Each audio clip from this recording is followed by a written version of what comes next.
ناظرین سلام علیکم. آج ہم دیکھتے ہیں کہ ہر جگہ سے فیمنزم کے نعرے سنائی دیتے ہیں اور عورتیں بہت زیادہ دوسری عورتوں کے حق کے لیے کھڑی رہتی ہیں، بلکہ آج کئی مرد بھی ہیں جو فیمنزم کو بہت زیادہ سپورٹ کرتے ہیں. لیکن کہیں نہ کہیں کیا ہم اس چکر میں کہ عورتوں کے ان کے حقوق دلوائے جائیں یا پھر ان کے حق پامال نہ ہوں، ہم حد سے تجاوز کر گئے ہیں اور اب ہم نے مردوں کے ساتھ زیادتی شروع کر دی ہے؟ ہم اس پر بات کریں گے ڈاکٹر رضا عباس کے ساتھ. وہ ہمارا اس میں ساتھ دے رہے ہیں کہ کیا فیمنزم کے نام پر کہیں نہ کہیں مردوں کے ساتھ اب زیادتی ہو رہی ہے، اور اس ٹاپک کو اور زیادہ سمجھیں گے کہ یہ فیمنزم ہے کیا اور کیا دین اسلام اس کو پہچانتا ہے. السلام علیکم ڈاکٹر صاحب. وعلیکم السلام. سب سے پہلے تو آپ کا شکریہ ادا کرنا چاہیں گے کہ آپ ہمارے ساتھ اس سینسیٹیو ٹاپک پر بات کر رہے ہیں، لیکن ہمیں لگتا ہے کہ اس پر بات ہونی بھی چاہیے. پہلا سوال ہم آپ سے پوچھنا چاہیں گے کہ آپ بتائیے کہ یہ فیمنزم جو لفظ ہے اس کے کیا معنی ہیں، یہ کب اور کہاں سے شروع ہوا اور کیا وجہ تھی جو فیمنزم وجود میں آیا؟ جی، تو جیسا کہ میں نے پیٹریارکی کی ایک جنرل ڈیفینیشن آپ کو دی تھی، تو اسی طرح سے فیمنزم کی ڈیفینیشن بھی ہے کہ پیٹریارکی کی ڈیفینیشن کیا ہے کہ ایک سسٹمیٹک سبارڈینیشن آف وومن ہے نا، کہ مردوں کی بالادستی عورتوں کے اوپر کلچرلی اور سسٹمیٹک طریقے سے، اس کو پیٹریارکی کہتے ہیں. تو فیمنزم کیا ہے؟ اس کے مقابلے کی چیز ہے، یعنی عورتوں کے حق کو بلند کرنے کی تحریک، عورتوں کی آواز کو بلند کرنے کی تحریک جو ہے وہ فیمنزم ہے. میں نے کہا نا کہ یہ ایک جنرل ایک پوائنٹ آف ڈپارچر کے طور پر یہ ڈیفینیشن ہے نا. ہو سکتا ہے کہ جو بکش ڈیفینیشن ہو وہ تھوڑا سا اس سے الگ ہو، لیکن یہ جنرل بات ہے کہ عورت کے حقوق کی آواز بلند کرنے کو فیمنزم کہا جاتا ہے. اب آپ کہیں گی کہ اس کی ہسٹری کیا ہے، تو اس کی ہسٹری اتنی ہی پرانی جتنی پیٹریارکی کی ہسٹری ہے. کیونکہ بھئی پیٹریارکی کے مقابلے پر ظاہر ہے جب بھی کہیں کوئی ظلم ہوتا ہے، جب بھی کہیں کوئی زیادتی ہوگی تو اس کے مقابلے پہ کوئی آواز ہوگی، چاہے وہ آواز کتنی کمزور ہو یا وہ آواز کتنی مضبوط ہو. تو اسی دور سے ہمیشہ سے عورتوں کے پر ظلم کرنے والے بھی رہے ہیں، عورتوں کے حق میں آواز اٹھانے والے بھی رہے ہیں. ہاں، لیکن یہ بات ضرور ہے کہ پچھلی 2 صدیوں میں اور اس صدی نے اس آواز میں بہت شدت اختیار کی ہے، اور بہت سی باتیں ہیں، بہت سے سوال ہیں جو بہت ہی کانفیڈنس کے ساتھ پوچھ رہی ہیں. تو اس اعتبار سے فیمنزم ایک بڑا موومنٹ بن گیا. پھر بعد میں یہ موومنٹ سمجھیے کہ آواز اٹھانے کے بجائے ہیٹریڈ میں تبدیل ہو گیا، کہ مردوں سے ہیٹریڈ. اگر مردوں سے ہیٹریڈ یہ فیمنزم ہے تو یہ بھی ایک برانڈ ہے فیمنزم کا جو دنیا میں چل رہا ہے. یعنی اس کی میں آپ کو بتاؤں کہ اس کی شدت کا یہ عالم ہے کہ ایک برانڈ فیمنزم کا یہ بھی ہے کہ عورت اپنے باپ سے نفرت کرے، عورت اپنے بیٹے سے نفرت کرے، عورت اپنے بھائی سے نفرت کرے، کیونکہ یہ سب وہ میل ہیں جو اس کو ڈومینیٹ کرنے کی کوشش کرتے ہیں. یہ ایک تشدد پسند جو ہے وہ فیمنزم ہے. تو اس کی ضرورت کیوں پیش آئی؟ یہ بھی وہی بات ہے کہ جیسے جیسے جو ہے وہ ظلم و زیادتیوں کا بازار گرم ہوا، ویسے ویسے یہ باتیں ہوئیں، اور ہمیشہ راہ اعتدال مشکل ہوا کرتی ہے تو ایکسٹریم پہ معاملہ چلا جاتا ہے. تو اب بات آتی ہے آپ کے دوسرے پہلو کی طرف جاتے ہیں کہ دین اسلام کیا کرتا ہے، کیا اس کو سبسکرائب کرتا ہے یا سبسکرائب نہیں کرتا ہے. تو یہ بات میں پہلے ایپیسوڈز میں بھی آپ کو کہہ چکا ہوں کہ کم سے کم کوئی جتنا ہی بڑے سے بڑا فیمنسٹ ہوگا یا ہوگی، وہ اس بات کو ضرور تسلیم کرے گی کہ اسلام نے عورتوں کی حیثیت میں انقلابی تبدیلی برپا کی ہے، انقلابی تبدیلی برپا کی ہے. اگر تو پھر آپ ہمیں یہ بتائیں کہ دین اسلام کیا فیمنزم کو پہچانتا ہے؟ کیونکہ ہمیں یہ لگتا ہے کہ دین اسلام بہت زیادہ فیمنسٹ ریلیجن ہے، لیکن وہیں ہم دیکھتے ہیں کہ سب سے زیادہ برا حال جو ہے وہ ہمارے مسلمان عورتوں کا ہے، کہ دوسرے بھی ترس کھاتے ہیں کہ مسلمان عورتیں بہت زیادہ اوپریسڈ ہیں. تو اس کی کیا وجہ ہے؟ ہاں، تو میں اب اس سوال پہ آتا ہوں جو آپ کا یہ دوسرا سوال ہے. تو کوئی بڑے سے بڑا فیمنسٹ یا بڑی سے بڑی فیمنسٹ بھی اس بات کو قبول کرے گی کہ اسلام نے عورتوں کی زندگی، عورتوں کی لائف میں انقلابی تبدیلی کی ہے، اور ان کو وہ بہت ایسے حقوق دیے ہیں جو اس سے پہلے دنیا ان کو دینے پر تیار نہیں تھی. یہ بات ہر انسان مانے گا، چاہے کوئی بدترین فیمنسٹ ہو، وہ بھی یہ بات مانے گا کہ اسلام نے ان کی حالت میں تبدیلی کی. یہ اور بات ہے کہ اس ریولوشن کو کاؤنٹر ریولوشن کے ذریعے سے ختم کیا گیا کہ وہ پھر سے ان کی حالت میں ایسی چینجز کر دیے گئے. مثلا آپ ہی بتائیے کہ آج ہر انسان یہ جو ہے باتیں تو ضرور کوٹ کرتا ہے کہ شوہر کی اجازت کے بغیر وہ گھر سے باہر نہ نکلے, لیکن یہ بات کوٹ نہیں کرتا کہ عورت کو جو ہے وہ گھر کے کام کرنے پہ مجبور نہیں کیا جا سکتا. یہ نہیں کہ اس کو کھانا پکانے پہ مجبور نہیں کیا جا سکتا.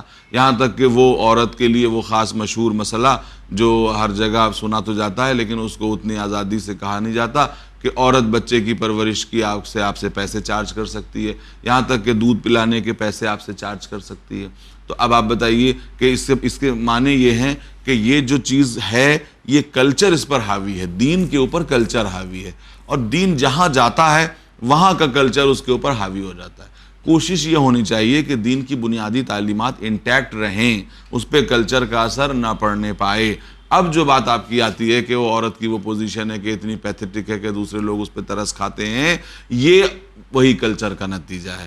یہ بتائیے کہ کیا یہ عورت اس لیے بہت مظلوم ہے کہ اس کو جہیز دینے کے لیے مجبور کیا جاتا ہے, یا اس لیے وہ مظلوم ہے کہ اس کو گھر کا کام کرنے پہ مجبور کیا جاتا ہے؟ یہ تمام باتوں کا اسلام میں کوئی وجود ہی نہیں ہے. بھئی شادی وہ اپنی مرضی سے کرتی ہے, گھر کے کام کے لیے اس کو مجبور نہیں کیا جا سکتا, جہیز میں وہ ایک سکہ نہیں دے سکتی بلکہ وہ مہر کے طور پہ رقم چارج کرتی ہے. اب اس کو کیا کہا جائے؟ کیا اس کے لیے مرد یہ کہیں کہ بھئی یہ عورت جو ہے وہ ہمارے گھر میں آنے کے لیے, ہماری شریک حیات بننے کے لیے ہمیں اس کو پیسے دینے پڑیں گے؟ تو دین نے کہا کہ جی ہاں آپ کو دینے پڑیں گے, اس لیے کہ یہ اس کا رائٹ ہے, یہ اس کا حق ہے. اس کے بعد یہ کہ جب وہ آئی ہے آپ اس کو کسی کام کو کرنے پہ مجبور نہیں کر سکتے, کھانا پکانے کے لیے مجبور نہیں کر سکتے. تو سوال اس بات کا ہے کہ یہ باتیں کیا اتنی مضبوطی سے کہی جاتی ہیں؟ نہیں کہی جاتی. اب اس کی جو سماجی حالت ہے عورت کی, اس کے لیے پھر میں کہتا ہوں کہ دین کو ذمہ دار تو نہیں قرار دیا جا سکتا. اور مذاہب ہیں ان میں انہوں نے اپنے اندر ایسی اصلاحیں کی ہیں کہ جن کے ذریعے سے اگر آپ یہ کہہ رہی ہیں کہ دوسرے لوگ عورت کے اوپر ترس کھاتے ہیں, مسلمان عورت کے اوپر ترس کھاتے ہیں, وہ اسی لیے کیونکہ ہم نے اپنے دین پہ چلنا چھوڑ دیا ہے. دین اسلام پہ کم سے کم آپ الزام نہیں لگا سکتے, کیونکہ ہر وہ ضرورت, ہر وہ خواہش جس کی ایک عورت کو تمنا ہوتی ہے, دین نے اپنے دائرے کے اندر رہتے ہوئے اسے پورا کرنے کی کوشش کی ہے. اور دین فیمنزم کی آواز سے شروع سے واقف ہے نا. اور یہ اسلام وہ دین ہے کہ جس نے آنے کے بعد عربوں کی زندگی میں کیسا انقلاب برپا کیا. وہ عرب جو کہ بیٹیوں کو زندگی کا حق, رائٹ ٹو لائف دینے کو تیار نہیں تھے, وہ اپنی بیٹیوں کو سینے سے لگا کے پالنے لگے اور پراپرٹی میں حق دینے لگے. اب اس سے بڑھ کے کیا کیا جا سکتا ہے؟ اور بہت کچھ, بہت زیادہ حالات کو سدھارنے کی کوشش کی گئی, اور پیغمبر نے اور تمام دیگر ائمہ نے اپنی اپنی وصیتوں میں یہ کہا ہے کہ دیکھو تم ان لوگوں کا خیال رکھنا, خاص طور پہ عورتوں کا, اپنی عورتوں کا خیال رکھنا, زوجہ کو اپنے حقوق ادا کرنا, زوجہ کے جو حقوق ہوتے ہیں. تو اب یہ الگ بات ہے کہ کلچر جو ہے وہ زوجہ کی ذمہ داریاں صرف یاد دلائے اور زوجہ کے حقوق یاد نہ دلائے. تو اس کے لیے میں سمجھتا ہوں کہ دین کو ذمہ دار نہیں ٹھہرایا جا سکتا. یہی تو ہے, سارا کچھ برعکس ہوتا ہے. اگر کبھی کوئی عورت, جب مرد اپنی لاتے ہیں پوزیشن کی ہم پرمیشن نہیں دے رہے ہیں اور تم پہ لانا, تو اگر عورت کہے کہ ہم کو گھر پہ کام کرنے کے پیسے چاہیے یا ہمیں بچے کو دودھ پلانے کے لیے پیسے چاہیے, تو اس کو بہت بری نظر سے دیکھا جاتا ہے. کیسی عورت ہے, ماں ہو کے پیسے مانگ رہی ہے, یہ تو ڈائن ہے, عورت کو ہی برا بنا دیا جاتا ہے. اب آپ سمجھ سکتی ہیں کہ یہ جو ڈائن بنا رہا ہے یہ معاشرہ بنا رہا ہے یا دین بنا رہا ہے؟ معاشرہ بنا رہا ہے. تو بس معاشرے کی برائیوں کو آپ دین پہ تو نہیں لاد سکتی.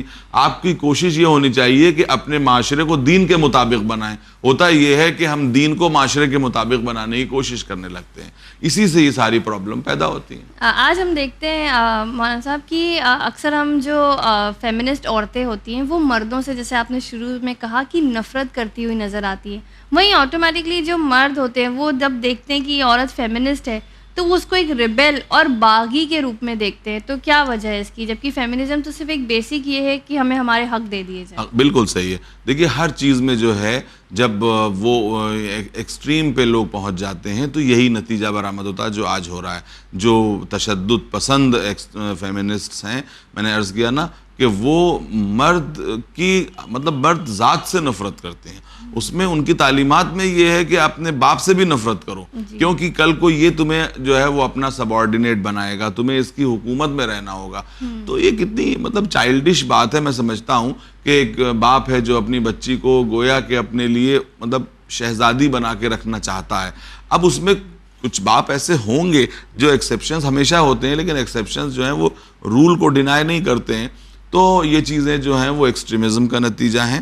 اور رہ گیا اس کا جو یعنی وہ پیدا ہونا, اس کا ریاکشن پیدا ہونا, تو ایسے مردوں کو بھی اگر ایسا لگ جاتا ہے کہ یہ عورت جو ہے وہ فیمنسٹ ٹائپ کی. دیکھیے پازیٹیو فیمنزم اچھی بات ہے کہ عورتیں اپنے حقوق کی آواز بلند کریں. اگر فیمنزم کی ڈیفینیشن عورتوں کے حقوق کی آواز بلند کرنا ہے تو اسلام ہر لمحہ ہر اسٹیپ عورتوں کے ساتھ ہے. اگر فیمنزم کی ڈیفینیشن مردوں سے نفرت ہے تو اسلام اس لیے ساتھ نہیں ہے کہ دونوں جینڈر خدا کے بنائے ہوئے ہیں. اگر میل جینڈر جو ہے وہ فیمیل سے نفرت کرتا ہے تو خداوند عالم اس کے ساتھ نہیں ہے. اگر جو ہے فیمیل جو ہے وہ میل سے نفرت کرتی ہے تو خداوند عالم اس کے ساتھ نہیں ہے. بلکہ دونوں کو اپنے اپنے جینڈر پر فخر کرنا چاہیے اور یہ سمجھنا چاہیے کہ اللہ نے وہ کوالٹیز ہم میں عطا کی ہیں کہ جو دوسرے میں نہیں عطا کی ہیں. آئیڈینٹیکل نہیں ہیں, مختلف ہیں اور مختلف رول ہے. ان مختلف رول کو وہ نبھائے. اور ایسا بھی نہیں ہے جناب کہ مرد کو, میں یہی نہیں سمجھ میں آ رہا ہے کہ زمانہ بدلنے کے باوجود یہ باتیں کیوں نہیں ختم ہو رہی ہیں, مگر آئی ایم اسٹل ہوپ فل کہ یہ بہت جلد چیزیں ختم ہو جائیں گی اور زمانہ جو ہے وہ عورتوں کی طاقت اور ان کی اہمیت کو قبول کر لے گا اور قبول کر رہا ہے کہ یہ دنیا جو ہے وہ عورتوں کے وجود کے بغیر نہیں چل سکتی. یہ سب کو پتہ ہے. تو جب یہ پتہ ہے تو اس کے بعد جو ہے وہ زیادہ سے زیادہ کوشش اس بات کی ہونی چاہیے کہ ہم ان رف ایجز کو ختم کریں جو سماج میں ہیں اور ان کو دور کیا جائے. اور دونوں کو یہی تو چاہیے کہ دونوں کو برابری کے حقوق دے دیے جائیں, برابری کے حقوق دے دیے جائیں. تو دین اسلام کے دائرے میں رہتے ہوئے ہم کیا ایک فیمنسٹ ہو سکتے ہیں کہ ہم اپنے آپ کو فیمنسٹ کہیں؟ میں نے عرض کیا کہ اگر فیمنزم کا مطلب جو ہے وہ عورتوں کے حقوق کی آواز بلند کرنا ہے تو بے شک آپ ہو سکتی ہیں.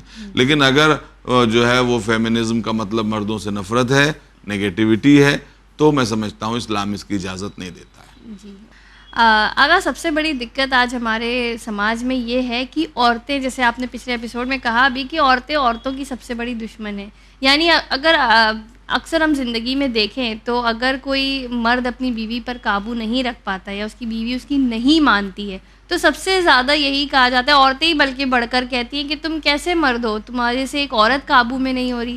تو کیا مرد ہونے کی ساری جو شرطیں ہیں, ساری مردانگی اس میں کہ وہ عورتوں کو قابو کرے؟ بھئی یہی بات آپ دیکھیے کہ جو عورت یہ کہہ رہی ہے جب اس پہ قابو کرنے کی بات ہوتی ہے تو وہ اچھلنے لگتی ہے, وہ جو ہے اس بات پر ریاکٹ کرتی ہے. لیکن وہی یہ کہتی ہے کہ تم اپنی عورت کو قابو میں رکھو. تو قابو میں رکھنا, اب آپ ہی یہ بتائیے, مجھ سے صحیح بتائیے کہ یہ جو وہ کہہ رہی ہے کہ اپنی عورت کو قابو میں رکھو, کیا یہ مذہب کے اعتبار سے کہہ رہی ہے یا کلچر کے اعتبار سے کہہ رہی ہے؟ کیا دین نے ایسا کوئی حکم دیا ہے, قرآن مجید میں ایسا کوئی حکم دیا ہے کہ اپنی عورتوں پر لگام لگاؤ, ان کو قابو میں رکھو, ان کو؟ تو یہ جو بات ہے یہ وہی بات ہے کہ سماج ان چیزوں کو ڈھال دیتا ہے. کس طرح ڈھال دیتا ہے؟ جس ماحول میں وہ ہوتی ہیں اس میں اسے ڈھال دیا کرتا ہے. کلچر اس کو اس طرح سے ڈھال دیا کرتا ہے. ایک عورت ایک مرد سے کہہ رہی ہے کہ اپنی بیوی کو قابو میں کرو, تم نہیں قابو کر سکتے, تم کیسے مرد ہو جو ایک عورت کو قابو میں نہیں کر سکتے؟ کیا سب سے بڑی مردانگی یہی ہے کہ وہ عورت کو قابو میں کرے؟ کیا اور ساری مردانگی ختم ہو گئی ہے کہ وہ دشمن کو قابو کرے؟ کیا یہ اس میں مردانگی نہیں ہے کہ وہ اپنے نفس کو قابو میں کرے, جو سب سے بڑی مردانگی ہے اس کی طرف اسے نہیں یاد دلایا جاتا, بلکہ یہ کہا جاتا ہے کہ تم عورتوں کو قابو میں کرو. تو یہ میں نے کہا کہ اس پہ مجھے اس لیے بات کرنے کی ضرورت نہیں ہے کیونکہ یہ سب کلچرل باتیں ہیں, اور ہم نے کہا کہ ہمیں کلچر کو مذہب کے مطابق کرنا چاہیے, نہ کہ مذہب کو کلچر کے مطابق کرنا چاہیے. اگر آپ کو ایسا نہیں لگتا کہ ہماری جو خواتین ہیں وہ آگے بڑھ گئی ہیں سماج میں, وہ انہوں نے جو نیا جو دور ہے اسے ایکسیپٹ کر لیا, لیکن ہمارے جو مرد ہیں وہ آج بھی کہیں نہ کہیں عورتوں کو خاموش, کچھ کہیں نہ, کچن میں نظر آئیں, وہ یہی دیکھنا چاہتے ہیں اور وہی ان کی پوزیشن انہیں سمجھ میں آتی ہے. وہ بڑھتے ہوئے زمانے کے ساتھ آگے نہیں بڑھ پا رہے ہیں. اور ویسٹ میں تو پھر بھی حالات صحیح نظر آتے ہیں کہ وہاں کے مرد اور عورت دونوں کماتے بھی ہیں, دونوں گھر میں بھی کام کرتے ہیں, کوئی برتن دھو دیا کسی نے, کھانا پکا دیا یا لانڈری کر دی. تو کیا صرف یہ ہمارے ہندوستان یا پاکستان میں پرابلم ہے کہ وہ لوگ ایکسیپٹ نہیں کر پا رہے ہیں, کیا وجہ ہے؟ دیکھیے اس میں آپ کو زیادہ فکر کرنے کی ضرورت نہیں ہے. جب ایک سوشل چینج آتا ہے, جب ایک لہر آتی ہے تو دھیرے وہ سب پہ چھا جاتی ہے. ابھی جو ویسٹ میں آیا ہے وہ یہاں بھی آئے گا, ایسا نہیں. اور بندشیں ٹوٹ رہی ہیں, دیواریں گر رہی ہیں, چیزیں ختم ہو رہی ہیں, تو یہ تھوڑا سا وقت لگے گا. اور یہ تمام چیزیں جیسا کہ آپ نے ویسٹ میں کہا, میں نے خود ویسٹ میں جا کے ان باتوں کو دیکھا ہے کہ وہاں پر جو ہے وہ اس طرح کی بہت زیادہ چیزیں نہیں ہیں. تو جو نہیں, مطلب یہ کہ وہاں پر مرد اور عورتوں میں اتنی زیادہ جو ہے وہ ڈسپیرٹی اور اتنے زیادہ غیر مساوی ہونا, انیکویلٹی نہیں ہے, بلکہ عورتیں جو ہیں وہ بہت زیادہ یعنی ان کے اندر. لیکن آپ یہ سوچئے, اب ہم آج ویسٹ کی بات کرتے ہیں, ایسا نہیں ہے کہ ویسٹ نے عورتوں پہ ظلم نہیں کیا ہے. ویسٹ نے عورتوں پہ بہت ظلم کیا ہے. ویسٹ اس میں بہت زیادہ پیچھے نہیں ہے. ویسٹ نے جو پہلے آزادی نسواں کا جو نام لیا ہے وہ اصل میں عورت کو سرے بازار لانے کے لیے. دیکھیے بہت سی چیزوں میں آپ دیکھیے کہ آج جو ہے وہ تو جو ایکچول جو امپاورمنٹ آف وومن ہوتا ہے وہ بہت دیر میں ہوا ہے. آپ یہ جو ہے کل دیکھیے گا گوگل پہ کہ عورتوں کو ویسٹ میں ووٹ دینے کا حق کب ملا ہے, بہت لیٹ ملا ہے. عورتوں کو ڈگری تعلیم کی کب ملی ہے, بہت آپ کو معلوم ہونا چاہیے کہ آکسفورڈ اور کیمبرج جیسی بڑی ترقی یافتہ یونیورسٹیاں, آکسفورڈ کے لیے کہا جاتا ہے کہ اس کی نون تاریخ تقریباً 800 سال 700 سال سے یہ یونیورسٹی ہے, 500 سال سے تو ان انٹرپٹڈ چل رہی ہے. اور 1924 if I am not wrong 1922 سے پہلے آکسفورڈ کیمبرج میں عورتوں کو ڈگری نہیں دی جاتی تھی. جی, عورتوں کو تعلیم تو دی جاتی تھی, ڈگری نہیں دی جاتی تھی. ڈگری حاصل کرنے کی وہ حقدار نہیں تھیں, اس کے بعد ان کو یہ حق دیا گیا ہے. تو ایسا نہیں ہے کہ وہاں جو چینجز آئے, دھیرے دھیرے چینجز آئے, تو جیسے ہمارے یہاں چینجز, اور بہت سے معاملوں میں ہم بہتر ہیں, بہت سے معاملوں میں ہم بہتر ہیں. آپ سے میں سوال کرتا ہوں, امریکہ میں جو ہے وہ کتنے پریزیڈنٹ ہو چکے ہیں؟ کافی زیادہ, ایگزیکٹ نمبر مجھے نہیں معلوم. پھر میں آپ سے سوال کرتا ہوں کتنے جو ہیں فیمیل پریزیڈنٹ ہوئے ہیں, ذرا بتائیے. ایک بھی نہیں. تو کیا یہی عورتوں کا جو ہے امپاورمنٹ ہے؟ اب عورتوں کا امپاورمنٹ ہوا کہاں؟ فلم انڈسٹری میں زیادہ امپاورمنٹ ہوا. یعنی مردوں کی جو لذت بھری نظروں کے ذریعے ان کو سر بازار لانے کا جو منصوبہ تھا وہ تو کامیاب کیا گیا ہے نا, کہ وہ تمام چیزیں کہ جن کا تعلق صرف مرد سے ہے, مثلا ایک شیونگ بلیڈ ہے جس کا تعلق صرف مرد سے ہے, اس کا جو ایڈ کرتی ہے وہ ایک عورت کرتی ہے. تو اس اعتبار سے تو آپ کو امپاورمنٹ نظر آتا ہے. لیکن ایکچول امپاورمنٹ, کتنے یونیورسٹیز ہیں جن کی وائس چانسلر فیمیل ہوں, کتنے جو ہے وہ پروونسز ہیں, کتنے جو ہے وہ شہر ہیں کہ جہاں کی جو نگراں اور جہاں کی حاکم اعلیٰ عورت ہو, کتنے ملک ایسے ہیں جس کی جو ہے وہ پریزیڈنٹ عورت ہو. تو وہاں پہ جا کے ہمیں دیکھتے ہیں کہ وہاں پہ یہ جو ڈیٹا ہے وہ بہت تیزی سے گرنے لگتا ہے. اور وہاں پہ میں نے آپ کے سامنے کہا کہ امریکہ جو عورتوں کے حقوق کا بہت بڑا علمبردار ہے, آج تک ایک فیمیل پریزیڈنٹ نہیں بنا سکا. غور کر رہی ہیں آپ؟ تو لیکن تبدیلی آ رہی ہے, بہت آئی ہے, یہ بھی آپ جان رہی ہیں, اور آگے آنا باقی ہے. تھوڑا سا انتظار اور تھوڑا سا ہمیں وقت کے دھارے پہ, اور وقت کے دھارے پہ کوئی نہیں ٹک سکتا. جو وقت کے دھارے سے بدلنے کی کوشش نہیں کرتا ہے, وقت اسے اپنے ساتھ بہا کے لے جاتا ہے. تو آنے والا وقت جو ہے وہ وہی وقت ہے کہ جب عورتوں کو برابری کے حقوق دیے جائیں گے. طریقے سے ظلم ہے جو آپ کہہ رہے ہیں, جو ان کو فلم انڈسٹری میں یا اس طرح سے جو ان کو برہنہ کر دینا یا ان کی حیا کو ختم کر دینا, یہ بھی ایک ان پر ظلم. ہاں, مطلب یہ بائسنس ہی تو ہے کہ تم ایکچول پاور تو نہیں دینا چاہتے ہو, اس طرح سے ان کو جو ہے وہ بازار میں لانا چاہتے ہو ان کی آزادی کے نام پر, فیمیل لبریشن کے نام پر, فیمیل لبرٹی کے نام پر تم ان کو سرے بازار تو لا رہے ہو. لیکن جہاں ایکچول یعنی پاور ہے, جہاں پہ تم ان کے محکوم بن سکتے ہو, وہاں پہ تم ان کو اقتدار دینے پہ تیار نہیں ہو. ہاں, تو اس کے مقابلے پر اب اسلام میں کیا ہوتا ہے؟ نام نہاد مسلمان. وہ نام نہاد مسلمان کون؟ کہ جو اسلام کے جسم کو تو دیکھتے ہیں, کبھی اسلام کی روح کو دیکھنے کی کوشش نہیں کی. اور اس میں آپ دیکھ سکتے ہیں کہ طالبانی, اب دنیا جب دیکھتی ہے تو وہ طالبانی اسلام دیکھتی ہے. طالبان کے انڈر رول جو عورتیں ہیں ان کی کنڈیشن دیکھتی ہے تو اس کے بعد وہ یہ کہتی ہے کہ دیکھیے صاحب عورتوں کی کنڈیشن بہت خراب ہے، عورتوں کی کنڈیشن بہت خراب ہے. جہاں جو ہے ان کو تعلیم نہیں حاصل کرنے دی جاتی، جہاں جو ہے وہ ان کو جاب نہیں کرنے دی جاتی. میں آپ ہی سے پوچھتا ہوں کیا اسلام نے تعلیم حاصل کرنے کے لیے عورتوں کو منع کیا گیا ہے؟ تو پھر نبی کریم کی اس حدیث کو آپ کیا کریں گی کہ جو ہے وہ طلب العلم فریضۃ علی کل مسلم و مسلمۃ، ہر مسلمان مرد عورت کے اوپر حصول تعلیم جو ہے وہ واجب ہے، لازم ہے، فرض ہے. جی، اور یہ لوگ انہیں حاصل نہیں کرنے تو نہیں حاصل کرنے دے رہے ہیں. یا یہ کہ وہ کون سی آیت اور کون سی حدیث لے کے آتے ہیں کہ عورتیں جاب نہیں کر سکتی، عورتیں نوکری نہیں کر سکتی، عورتیں فائنینشلی انڈیپینڈنٹ نہیں ہو سکتی. تو بات یہی ہے کہ جس کو جیسا اسلام سوٹ کرتا ہے وہ توڑ مروڑ کے اپنے اعتبار سے اس کو لیتا ہے، اور دنیا یہ سمجھتی ہے کہ یہ اسلام ہے. یہ اسلام نہیں ہے، یہ اسلام نہیں. جس طرح سے طالبانی اسلام اصل اسلام نہیں ہے، اسی طرح سے طالبان کی حکومت میں رہنے والی عورتوں کی کنڈیشن آئیڈیل اسلامک سوسائٹی والی کنڈیشن کی نہیں ہے. آئیڈیل اسلامک کنڈیشن وہاں پیدا ہوں گی جہاں عورتوں کو فل اپنی فریڈم کو ایکسرسائز کرنے کا موقع ملے گا جتنا مرد کو ملتا ہے، اور وہ مردوں کے برابر تسلیم کی جائیں گی کیونکہ اللہ کی کتاب ان کو برابر تسلیم کرتی ہے. جی انشاءاللہ یہی امید ہے کہ بدلتے زمانے میں اس طرح کے ہم اور چینجز دیکھیں گے. آخر میں آغا آپ سے ہم جاننا چاہیں گے کہ کس طرح سے ہم اس سوسائٹی میں رہیں کہ نہ عورتیں مردوں کے ہاتھوں ظلم کی شکار ہوں، نہ ہی وہ مردوں پر ظلم کریں، کیونکہ آج ہم دیکھتے ہیں بہت زیادہ جھوٹے کیسز بھی مردوں پر کر دیتی ہیں عورتیں، اور اس طرح سے ان کو بہت زندگیاں مشکل بھی کر دیتی ہیں. کیا پیغام ہے آپ کا؟ میں اس کا خود عینی شاہد ہوں کہ بہت سے مقامات پہ عورتیں جو ہیں وہ ظلم کر رہی ہیں، بے انتہا ظلم کر رہی ہیں.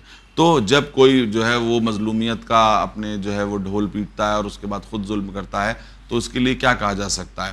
ہر ایک کو کے لیے ضروری ہے کہ وہ اپنے آپ سے جسٹ بنے، اپنے آپ سے ایماندار بنے، اپنے ضمیر میں اپنے نفس میں ایماندار بنے، اور اس کے بعد اسلامی تعلیمات، اگر کم سے کم وہ مسلمان ہے تو اسلامی تعلیمات دیکھے، اور کوئی ایسا کام نہ کرے کہ جس کی اجازت اسلام نہیں دیتا، یا کسی ایسے کام سے نہ روکے جس سے اسلام نے نہیں روکا ہے. تو اگر مرد اور عورتیں اگر اپنی ذمہ داریاں اور چیزوں کو سمجھ لیں اور تھوڑا دونوں اپنے دماغ اور اپنے جو مینٹل جو فریم ورک ہے اس کو بدلنے کی کوشش کریں. مردوں کو یہ میں کہتا ہوں کہ مردوں کو زیادہ بدلنے کی ضرورت ہے، عورتوں کو بھی بدلنے کی ضرورت ہے. یہ نہیں کہ وہ کسی گھر میں شادی ہو کے آئی ہیں تو وہاں جاتے ہی جو ہے وہ یعنی سازش اور سیاست کا بازار گرم کر دیں، جھگڑے فساد بد زبانی. اللہ نے جو ہے زبان کو کنٹرول کرنے کے لیے کتنا زیادہ اپنے دین میں یہ کہا گیا ہے کہ مسلمان وہ ہے جس کے ہاتھ اور زبان سے دوسرے مسلمان محفوظ رہیں. یہاں ہاتھ کا مطلب عام طور پہ مردوں کی طرف ہے اور زبان کا اشارہ عام طور پہ عورتوں کی طرف ہے کہ زبان جو ہے وہ ایسی ہے کہ آپ کی زبان سے لگایا ہوا ایک زخم جو ہے وہ تلوار سے زیادہ گہرا ہو سکتا ہے. تو ہر انسان اپنی زبان کو کنٹرول میں رکھے. الفاظ جب تک ادا نہ ہوں آپ کے غلام ہیں، اور جیسے ہی الفاظ ادا ہو جاتے ہیں آپ ان کی غلام ہو جاتے ہیں، کیونکہ پھر آپ کو اس کو آپ اسکیپ نہیں کر سکتی، اس کو آپ کو فیس کرنا پڑتا ہے. تو ہر عورت اپنی زبان اپنے افکار پر قابو میں رکھے، اور دین اسلام کی تعلیمات پر اگر وہ چلتی ہے ایمانداری کے ساتھ اور تھوڑا سا اپنے آپ کو چینج کرنے کی کوشش کرے تو یہ زندگی، ازدواجی زندگی جنت بن سکتی ہے اگر سب لوگ اپنے اپنے حقوق اور اپنی رسپانسبلٹیز کو، خاص طور پہ حقوق کی طرف کم دھیان دیں، رسپانسبلٹی کی طرف زیادہ دھیان دیں. مرد بھی رسپانسبلٹی کی طرف زیادہ دھیان دیں، عورتیں بھی رسپانسبلٹی کی طرف زیادہ دھیان دیں. تو میں سمجھتا ہوں کہ دونوں کی زندگی بالکل جنت بن سکتی ہے. جی بہت بہت شکریہ آغا. آپ کے اس سارے جو ہم نے 3 ایپیسوڈ کیے ہیں اس میں ہم یہی نچوڑ نکالتے ہیں کہ پیٹریارکی بھی پازیٹیو ہو سکتی ہے اگر ہم مردوں کو حاکم کی جگہ محافظ کی طرح دیکھیں، اور فیمنزم بھی پازیٹیو ہو سکتا ہے اگر ہم مردوں سے نفرت کرنے کے بجائے اپنے حقوق پہ توجہ دیں. بالکل. ناظرین اسی پیغام کے ساتھ کہ کہیں نہ کہیں ہم نے ہی ان الفاظوں کو ایک نیگیٹو لائٹ میں دیکھا ہے، اور اسی لیے ہمیں یہ الفاظ آج جب ہم سنتے ہیں تو بہت زہر لگتے ہیں. اگر ہم اپنا نظریہ بدلیں اور دونوں اس چیز پر جیسے آغا نے بتایا دھیان دیں کہ ہماری کیا رسپانسبلٹی ہے، بجائے سامنے والے کو بتانے کے کہ تمہیں یہ کرنا ہے یہ نہیں کرنا ہے، تو شاید ہماری زندگیاں بہتر ہو سکتی ہیں. اسی پیغام کے ساتھ آپ مجھے دیجیے اجازت. دیکھتے رہیے چینل ون. خدا حافظ.